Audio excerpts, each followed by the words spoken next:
Ready, 3, 2, 1, action.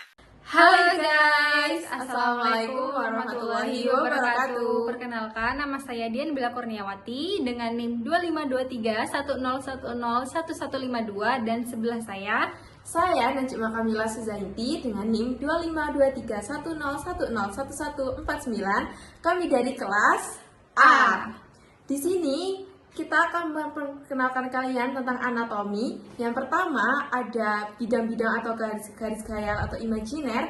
Yang kedua ada istilah anatomi berdasarkan bidang-bidang atau garis-garis khayal atau imajiner. Yang ketiga ada posisi anatomi. Yang keempat ada arah gerakan tubuh. Yang kelima ada istilah anatomi yang lain.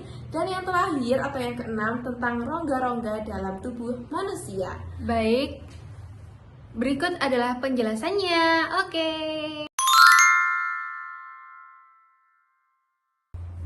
Baik, poin pertama adalah bidang atau garis-garis khayal atau bisa disebut juga imajiner. Nah, garis-garis khayal pada tubuh manusia dibedakan menjadi 3. Yang pertama adalah garis tengah atau garis sagital, yaitu garis vertikal dari ujung kepala sampai bawah atau kaki yang membelah manusia, yang membagi manusia menjadi 2 bagian, yaitu bagian kanan dan bagian kiri.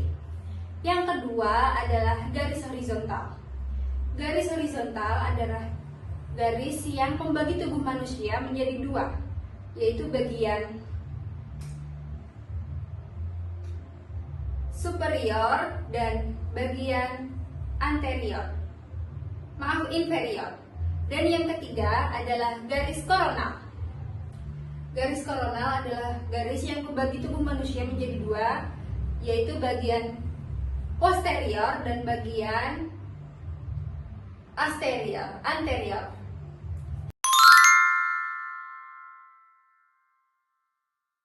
Baik, berikutnya adalah poin kedua, yaitu tentang istilah anatomi berdasarkan garis-garis atau bidang khayal atau disebut juga dengan imajiner.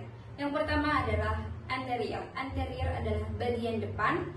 Yang kedua adalah medial, yaitu bagian tengah. Superior adalah bagian atas. Dextra adalah bagian kanan. Ventral adalah bagian depan ruas tulang belakang. Internal adalah bagian dalam. Proksimal adalah bagian yang lebih mendekati batang tubuh. Parietal adalah bagian lapisan luar. Superficial adalah bagian yang lebih mendekati oleh permukaan. Horizontal adalah bagian bidang datar. Transversal adalah bagian potongan melintang. Posterior adalah bagian yang lebih dekat, yang lebih bisa dilihat dari belakang. Lateral adalah bagian samping, serta inferior adalah bagian bawah. Selanjutnya ada sinistra, yaitu bagian kiri. Dorsal bagian belakang ruas tulang belakang. Eksternal bagian luar. Distral ujung atau menjauhi batang tubuh. Contohnya pergelangan tangan terletak distal terhadap siku. Selanjutnya ada perifer, pinggir atau tepi. Visceral, lapisan dalam. Profunda, dalam atau menjauhi. Profunda, dalam atau menjauhi dari permukaan. Contohnya tulang hasta dan pengumpil terletak lebih profunda dari otot lengan bawah. Selanjutnya ada vertikal, bidang tegak. Longitudinal, potongan memanjang. Sentral, bagian tengah. Ascendant, bagian naik. Descendant, bagian turun. Kranial, bagian kepala. Caudal, bagian ekor. Plasmar, ke arah plasmaris manus atau anggota gerak atas. Plantar, ke arah plantar pedis atau anggota gerak bawah. Ulnar, ke arah ulna atau tulang hasta. Radial atau radius, yaitu tulang supil. Tibial ke arah tibia atau tulang kering. Fibular ke arah fibula atau tulang betis. Selanjutnya adalah poin ketiga, yaitu tentang posisi anatomi. Posisi anatomi terdiri dari 4 bagian, yaitu yang pertama posisi anatomi atau juga bisa disebut dengan posisi berdiri. Nah, spesifikasinya adalah tubuh lurus, pandang mata lurus ke depan, serta tangan kita menggantung kepada sisi tubuh, serta telapak tangan menghadap lurus ke depan. Baik, selanjutnya bagian kaki, telapak kaki mengarah ke depan juga, terus kaki bagian tukai lurus ya. Ini pakai rok makanya nggak kelihatan. Baik, yang kedua adalah posisi supin atau bisa disebut dengan terlentang. Oke, Mbak, monggo bisa dipraktekkan. Nah, posisi supin ini adalah spesifikasinya adalah wajah menghadap ke atas ya, serta tangan seperti berbentuk seperti sayap, serta dan posisi lainnya sama seperti posisi anatomi yang pertama. Nah, baik, selanjutnya posisi prone atau bisa dikatakan dengan posisi tengkurap.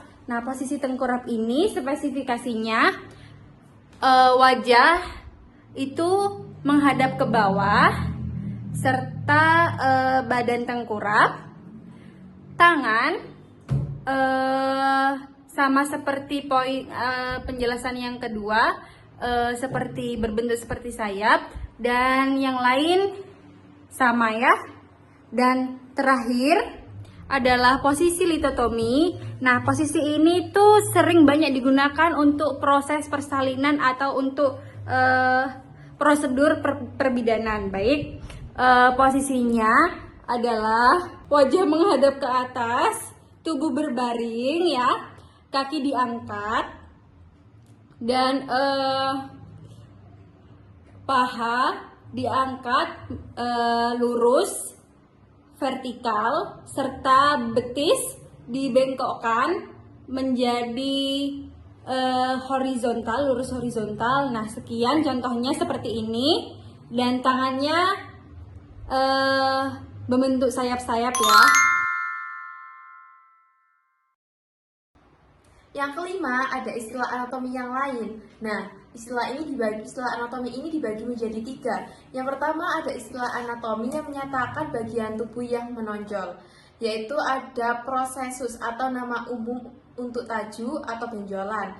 Ada spina atau taju yang tajam seperti duri.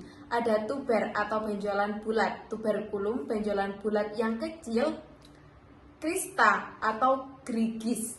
Ada pecten, bagian pinggir yang menonjol.